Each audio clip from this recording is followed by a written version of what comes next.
I'm your man, Jay Muscle, here again for another session of Speak Your Game. And something great is happening in the NBA. The NBA has granted approval for expansion teams, and we may see the Seattle Supersonics come back. Yes, the Seattle Supersonics come back to the NBA. I cannot wait to see this happen. Now, we already knew that Vegas was eventually going to get an NBA team. We already knew that. We just didn't know how it was going to happen. But today, the NBA did approve the expansion teams to Las Vegas and Seattle. I don't know what Vegas name's going to be, but I know Seattle is going to have to be the Supersonics. And if y'all missed the ball on this one, Jay Muscle going to be mad about that one. I'm going to let y'all know that right now. If y'all missed the ball and called Seattle something else, I know I myself and some other individuals are going to be very, very upset if Seattle is not called the Supersonics. So we just stick that in your hat and keep that in your ear when y'all making these decisions and everything. But like I said, Vegas is going to get a team also.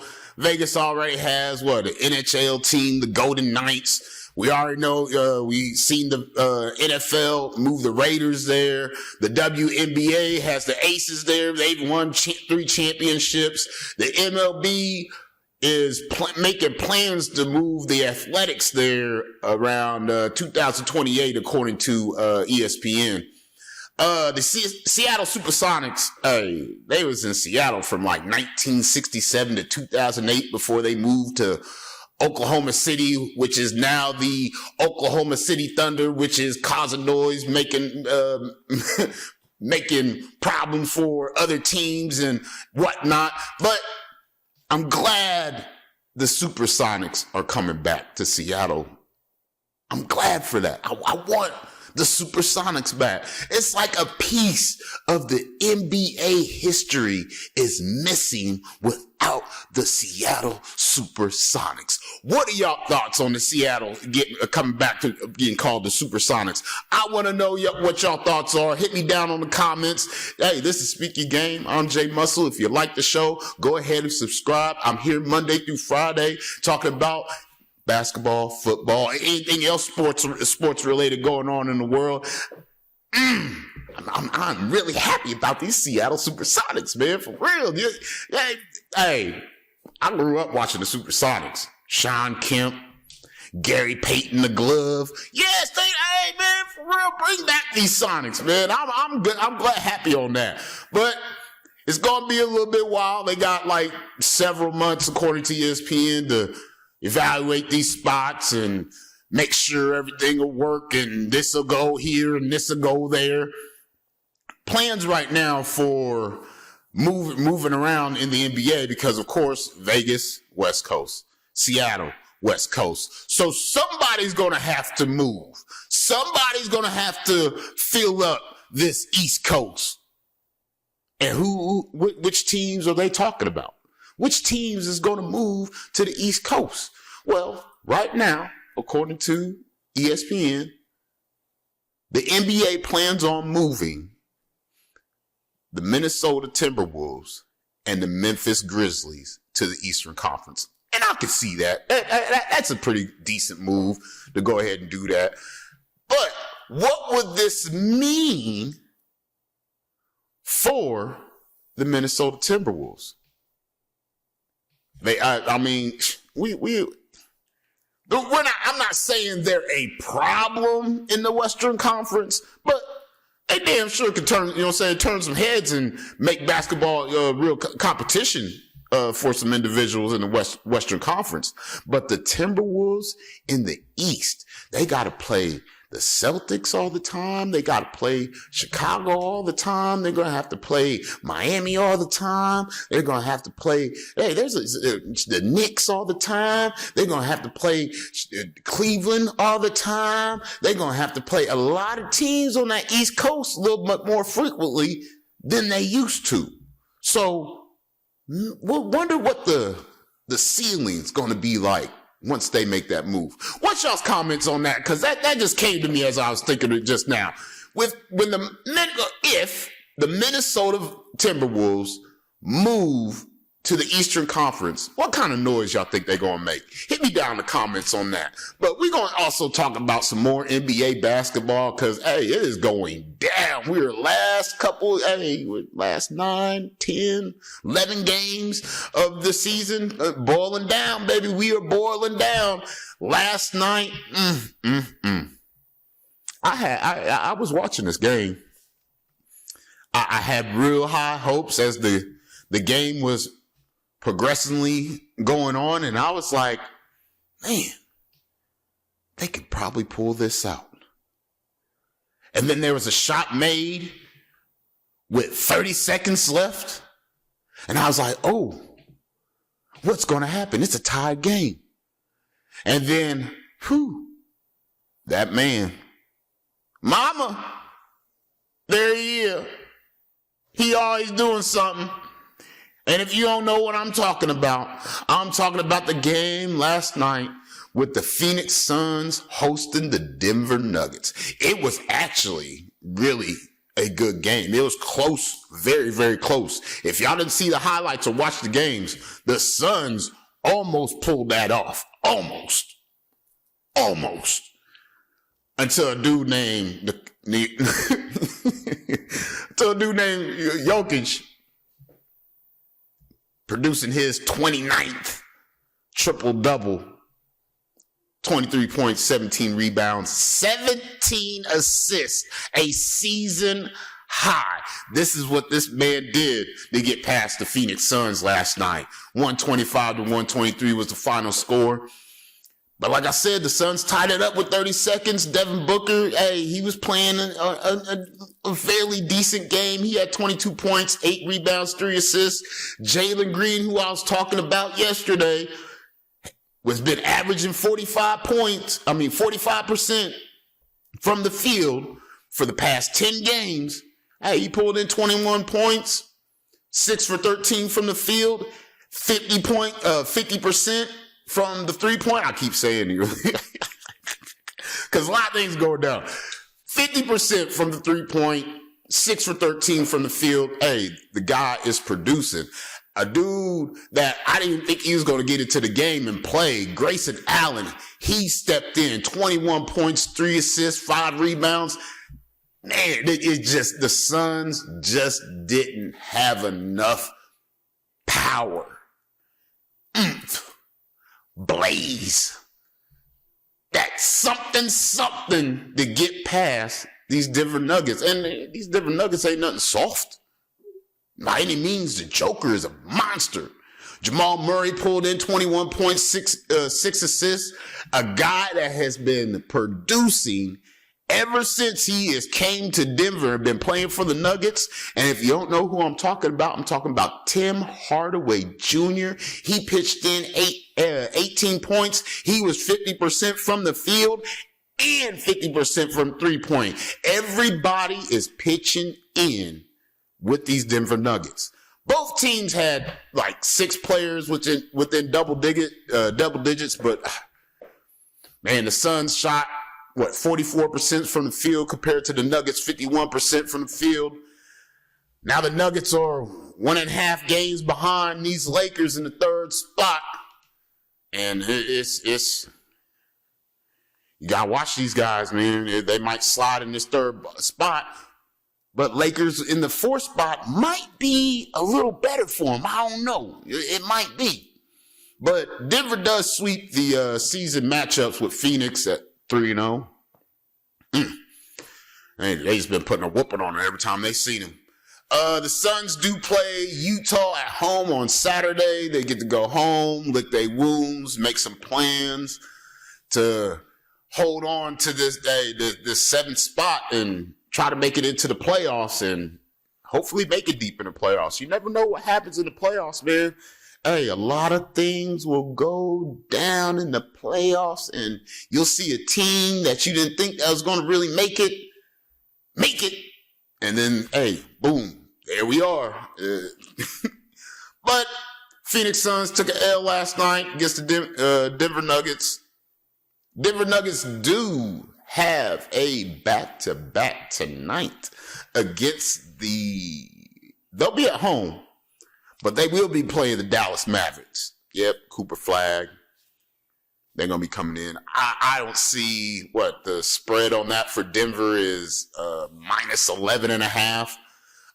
Total points, 244.5. Yeah, I don't think the Mavericks are going to have enough willpower. That's something to get past these Denver Nuggets because they hot right now. I wouldn't be surprised if Jokic drops another triple-double on them. The thing is, watching the Joker, man, it looks so effortlessly. Like sometimes it don't even look like he trying. And then when he starts trying, you like, ooh, man, who made him mad? Like, man, you gotta love watching the Joker. You gotta love watching the Joker. He's just all around good basketball with him. 17 assists. He was passing that ball everywhere last night. Woo, man. But what we got going down tonight? We got a lot of games going down tonight for the NBA. And like I said, we're closing down to the end of the season. So every game is meaning something. Every win means something. Every loss means something. So you gotta come in and go hard these last 10 to 9, 8 games so you can stay at the top and stay at the position you've been in all season. But there are a couple games that I will be paying attention to tonight. And, of course, my Los Angeles Lakers, Luka Doncic, Austin Reeves, and I hope Marcus Smart makes it to the court tonight because, brother, we need you. We need you. That one thing that needs to be done on the basketball court, the setting, setting the picks, diving on the floor, grabbing that extra rebound, that corner three that's needed, the offensive spark, the defensive spark, the energy for the team. That is Marcus Smart. I'm going to say that now. That's Marcus Smart. He does that for the Lakers. And when he's not on the court, man, I mean, Luka is magic. Luka is magic, but you always got to have that one guy to be the cleanup crew, to do the nasty, just the nasty. You know what I mean? You'll need that one person that's always quick to dive on the floor and get in the middle of the mix. Yeah, that's what Marcus Smart is. But they are playing the Indiana Pacers tonight on their home court. Lakers are favored in this game.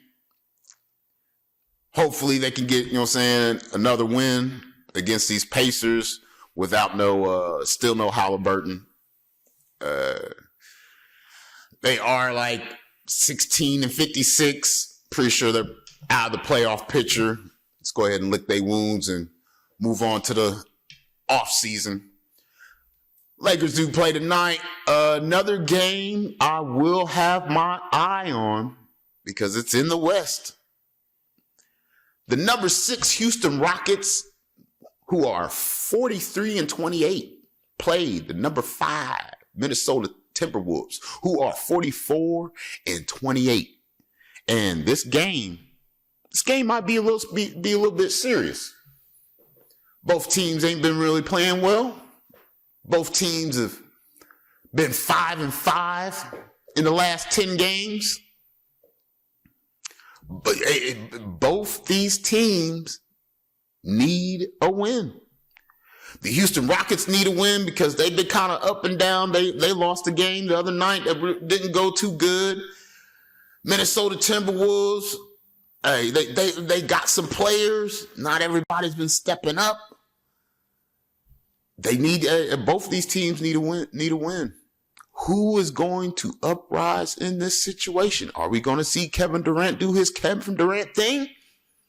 Or are we going to see these Timberwolves with Julius Randle, McDaniels, Naz Reid? They're going to set them down and solidify, move a little bit closer to the Denver Nuggets, who's moved like a game away from them now. Even that up. I'm going to be watching the Rockets, Timberwolves. Is it going to be going down today? Is it going to be going down today? And does anyone know if my Anthony Edwards is going to be playing tonight? Anyone? Let's see if Anthony Edwards is going to be in the game tonight. Is he going to be playing? And that is going to be a no. No Anthony Edwards. Still sidelined with that right knee inflammation. He ruled out for tonight. Yep. Right there in black and white there for you, ladies and gentlemen. So, gives a little bit more pressure on the Timberwolves to get this win. A little bit more easier road for the Houston Rockets. What are y'all thoughts on these two for the matchup tonight? Are you going to go with the Rockets or are you going to go with the Timberwolves? Let me know down in the comments what y'all going to go with because, it's going to be a game with or without Anthony Edwards. Another game I'm going to be paying attention to is, the team that just put an L on my team. The number 1 Detroit Pistons, they still holding it down in the East. They play the number 6 Atlanta Hawks. Pistons still playing without their superstar MVP candidate, Cade Cunningham. Still out with that collapsed lung. Looking to be reevaluated in April, but the Pistons are still playing good and rocking hard. They're 8-2 without him on the court, so it could just be another day at the office for the Pistons playing these Hawks. Or could the Hawks come in and put an L on there and make things a little bit more easier for somebody else to slide up into that top spot? And a team that's trying to slide up in that top spot is this Boston Celtics. And yes, they have a very, very full plate for themselves today. Yes, they will be going up on their home court against the number 1 in the Western Conference, defending NBA champions, Oklahoma City Thunder. And we all been seeing what they've been doing all season. Jason Tatum, Shai Gilgeous-Alexander, Jaylen Brown, Chet. We're going to see us a good one tonight. This one might go down to the wire. We might have a March Madness-like night in the NBA against the Thunder and the Celtics. You never know. But I'm going to be watching because it is going to go down in this game, boy. For real, if y'all plan on watching, y'all need to watch because this game is going to be serious. Celtics, Thunder. Yeah, it's going to go on. Excuse me. Another game going on is the Spurs and the Grizzlies will be getting down on the get down. This should be another easy win for the San Antonio Spurs. Gigi Jackson II is playing for the Grizzlies, but there's still no Ja Morant and their offense don't look that well. Last game for the night will be the Toronto Raptors and the Clippers. Garland on the Clippers has been balling. He has been balling. So I might give that, I'm going to go ahead and give that game a look and see how that one goes too. Let me know what games y'all going to go give a peek at tonight. Like I said, a lot of games going down, a lot of action going down. Whew. Another thing I want to talk about before I get off here. Y'all know tomorrow it's the Sweet 16. We got 4 games of the NCAA men's bracket going down tomorrow. And I'm at a crossroads at one game. Spoke about it briefly yesterday, and I'm going to speak on it now. Arizona Wildcats and the Arkansas.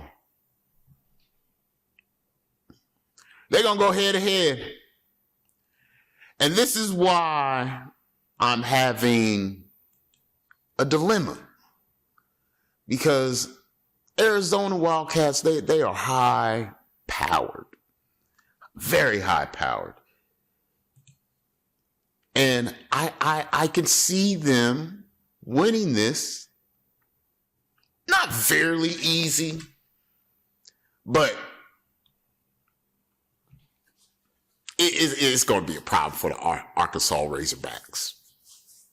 It is. And the thing is about it, I like Darius Akoff Jr. And in a way, it would be pretty entertaining to watch him go bananas against Arizona. I'm sorry, Wildcat fans. I'm sorry.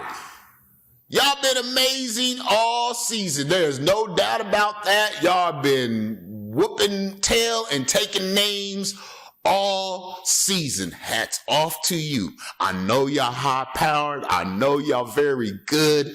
But the drama to it, though. The drama to it. Darius Akoff Jr. come in and just drop like 50 on Arizona. Like, that'd be big. That'd be big. Hey, the mess, you know what I'm saying? Mess up them second brackets everybody got going on.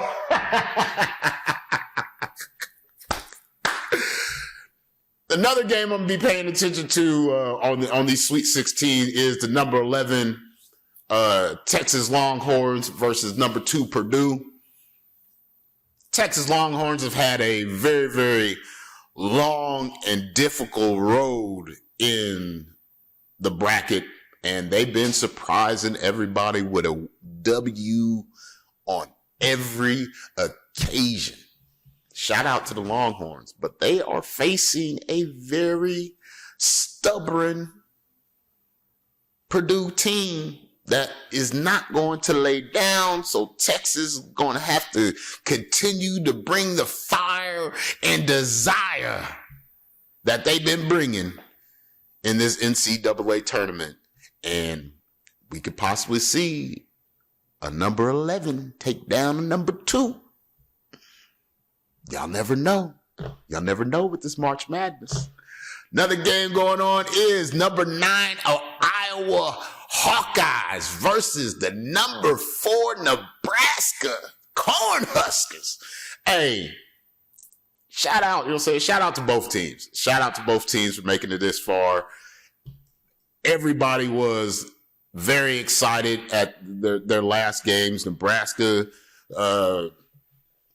slid past without taking an L. Tyler Tanner didn't make that half-court three-pointer. They advanced. Iowa, if dude didn't make the shot in the corner, it'd be a different story. But both teams have made it. But only one can walk away in this matchup. What are y'all thoughts between Iowa Hawkeyes and these Nebraska Cornhuskers? I'm an underdog guy, man, for real. And I would have to go and say I'm going to go with the number 9. I'm going to go with the Hawkeyes for the upset. Another game is going on. It'd be the last game of the night. You got Houston And number 2, Houston versus number 3, Illinois. And this one might be a nail biter too, ladies and gentlemen. The spread on that is only 2.5. Houston is favored slightly. 60-40. 60-40, but that 10% might not mean nothing at the end of the day. Might not mean nothing. Nothing. But the Cougars, they could make it past them. We're going to see. I'm going to say Cougars go ahead and win that one. I ain't even going to jack on that one. Yeah, they're going to go ahead and put them away on that one. But my picks for the Sweet 16, I'm going to go ahead and say I'm going to go with Purdue, Iowa. I'm going to go for 2 upsets, Iowa and Arkansas and Houston. If Arkansas don't do it, it's kind of given, but you never know. You never know. What are y'all's predictions on the Sweet 16 for tomorrow? Go ahead and leave it down in the comments. And that's what I got for today. I got 3 minutes, and first thing I'm going to say is, I'm Jay Muscle. This is Speak Your Game. If you like the show, go ahead and leave a thumbs up. Go ahead and subscribe. I'm here Monday through Friday. I do got, shirts is going to be available. Go ahead and grab you one. Even more coming out. But there was a woman's NCAA game that I seen, and it was a complete blowout. It was a complete blowout. And the coach was on there talking about how it sucks to face this team every year. And I thought to myself, isn't this team one of the best teams in that, in that program? Hasn't this team been winning for years? Hasn't the coach of that team formed a program to where if a woman coming out of high school wants to play basketball, this team is one of the teams that they want to go to? And if you don't know what I'm talking about the UConn-Syracuse game. They got blew out by 50. And then the coach was at the conference talking about, it just sucks having to face UConn every year. It feels like a personal vendetta. It could be. It could possibly be. Maybe. Somewhere in the gray area, maybe they are coming for you personally.